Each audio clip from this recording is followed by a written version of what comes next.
Hi, Neil Paveo. I hope I'm pronouncing your name right. You made a request over on the Five Pencil Method community for somebody to give you a little help and maybe some tips. You said, "This is my first drawing. I welcome any helpful criticism and tips. Keep in mind it's my first one, and my daughter wants me to write that she is much cuter in the picture." Laugh out loud. So I thought maybe I'd give you a couple of suggestions that I think will really help you, just trying to help you know what's important to look at and realize what you have at your disposal to actually improve on what you're doing. And I applaud you for putting something up here that you're just beginning and starting to learn, because now we have a chance to start giving you an idea of what you can do. And I thought we'll just talk a little bit about the proportion and perspective, and I can't talk to you personally, but I'll just make some guesses here. One of the things that we want to be able to do that I've talked about before is take advantage of the same angles. So I want to be able to have this source, my photo source, in the same orientation as the drawing, because I'm going to be able to pick up many things that are going to help me understand and start looking for it. It just teaches me to start looking for it, even if I want to do freehand drawing later. I have a chance now to see how important some angles are to helping me create the proper proportion and also, again, perspective. So as we see some of these, I'm going to try and get in position so that I can do this. I'm doing this on Photoshop just to make some marks. I'm going to come up to here and look at some of these major angles. Oh, I hope I can do this right. And then these are basically bearing lines. But a lot of things are going to fall into place if you count on these. You're going to get the same attitude, again, the perspective, and be able to help build on it so that you have a proper proportion.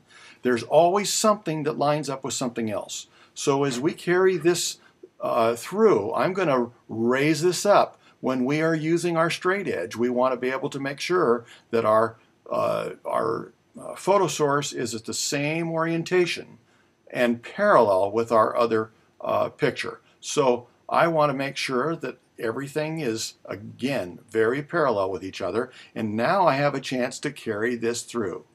Oh, on the wrong picture. It's easy to get distracted.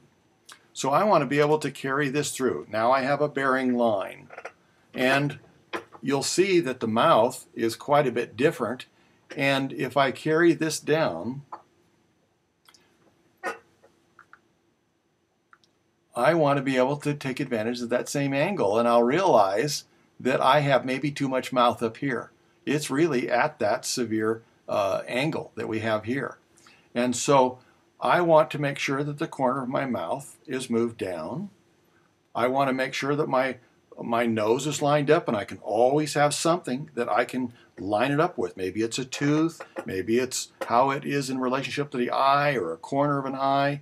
I can go ahead and make sure that maybe I will recognize that the center is possibly here. I'm just using that for an example. If you look at a couple major things, the ear is quite a ways up here, and now you realize how easy it is for you to be able to come through on this and make that ear a great understanding of how you're going to be able to know where it ends up. It ends up down here. And so instead of having this little one that's maybe a little too high or a little smaller, now you have a chance to have some confidence that you can capture this. You can tell how high it goes too by seeing what it lines up with. But as we get some of these things into perspective, we're going to be able to, in the proper proportion, we're going to be able to change this dramatically. Now you want to be able to also make a few measurements. If you want to know about the height of the hair, you can go ahead and take the distance in your photo source here, from here to here, let's say, and or from here to here, and take a measurement on this and see how it relates to something else. It looks like it's probably from the chin to here is the same as from here to there. So there you have a way to verify it and have a chance to get everything else in a perspective. Now, that didn't turn out right. Something happened here.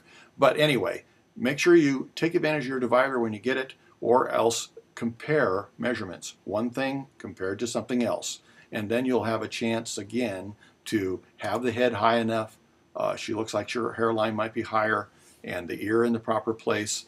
And now you have a chance to start adding edges and value with some confidence because you have it constructed in the way you want. So I hope that helps you, and talk to you next time.